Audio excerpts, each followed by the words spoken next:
多元 AI 鑑別器自定義模型生成示範。首先打開 DIY Tools HTML， 首先生成訓練程式，在項目名稱輸入你想訓練的分類名稱，修改模型名稱和 Python 檔案名稱。完成後就可以按生成程式一鍵生成自定義模型訓練程式，將檔案儲存在未來版拉上即可。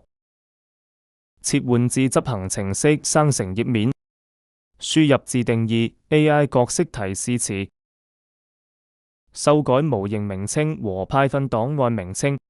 完成後就可以按生成程式一鍵生成自定義 AI 鑑別器程式，將檔案儲存在未來版拉上即可。可以直接在未來版打開剛生成的訓練程式，按同樣步驟訓練 KOR 圖像辨識模型。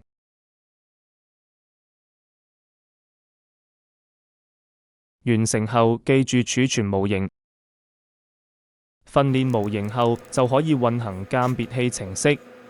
AI 鑑別器能夠辨認自定義分類，更因應你設定的角色調節回答。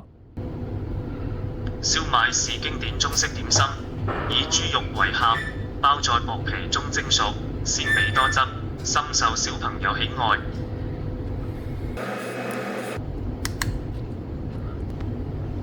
麻辣火鍋是熱門中式料理，湯底辛辣鮮香，可散煮多種食材，適合喜歡刺激口味的小朋友。例如有什麼食材？可選食材包括牛肉片、蝦仁、膻、萵苣、豆腐、玉米等，豐富多樣，小朋友可以喜好選擇。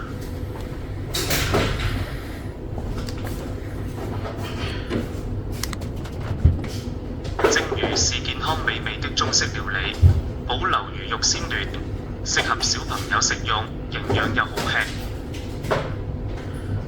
用什麼魚比較好？推薦使用鱸魚或鯽魚，肉質細嫩鮮甜，適合小朋友食用，營養又美味。快來發揮你的創意，創作你獨有的 AI 鑑別器吧！